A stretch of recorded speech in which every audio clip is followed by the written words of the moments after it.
Okay, this is a basic TENS unit, transcutaneous electrical nerve stimulator, and mostly we're going to use these to decrease pain. We can do that through the gate control theory or the endogenous opiate theory. So I already have this hooked up, so your wires go either here or here. If you're just using one channel, it doesn't matter which one you use. If you're using two channels, you would of course want to hook up both. I checked my cord, I checked my electrodes, and I have two electrodes attached to my arm. So we need to set our parameters. So your choices here are your mode. We have burst, we have conventional, and we have modulated. Conventional means whatever you set, that's what the machine is going to run. Burst is going to be more for a low frequency TENS, if we are trying to get endogenous opiates released. And then modulated means that whatever you set, the machine is going to change just slightly. It'll change the amplitude, it'll change the pulse width, it'll change the frequency, just so the patient doesn't get accommodated to it. Okay, so right now we are on conventional TENS. Here we have our pulse width, and so let's say we are trying to use gate control theory. Our pulse width needs to be somewhere between 50 and 80 microseconds. So I've got it here set at 80. And then our frequency would need to be somewhere between 100 and 150. So I've got it right at 100. Okay, so parameters are set. Now all we have to do is set the intensity.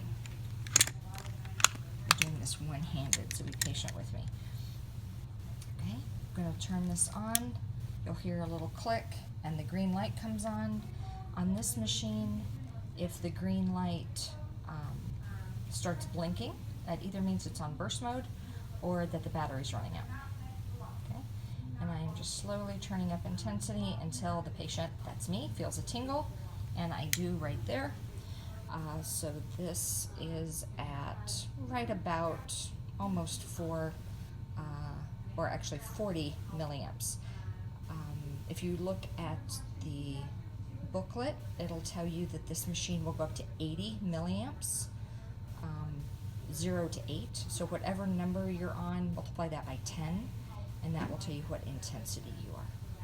Okay, TENS gate control theory, I could leave this on 24 hours a day, but the patient will probably accommodate to it if I left it on that long.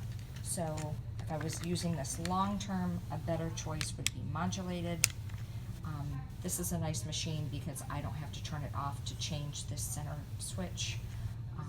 I can just leave it running. If I was going to do burst mode, I have to make a lot of changes, so I'm going to turn this down. Burst mode is for endogenous opiate release. For that, my pulse width is going to be much larger. For that, I want my pulse width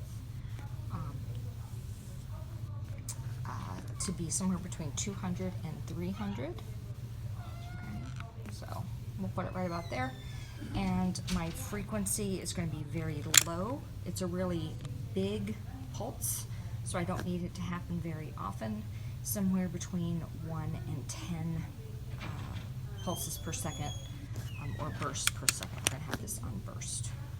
Okay, same thing. We're going to turn on intensity. And now, patient should feel a tingle. See how the light's flickering? That's because we're on burst. So I feel a tingle. Okay, I should take it up until I feel a sharp contraction. And if you see how the phone is moving, that's because I'm holding it in the hand that is twitching and I am getting a muscle contraction.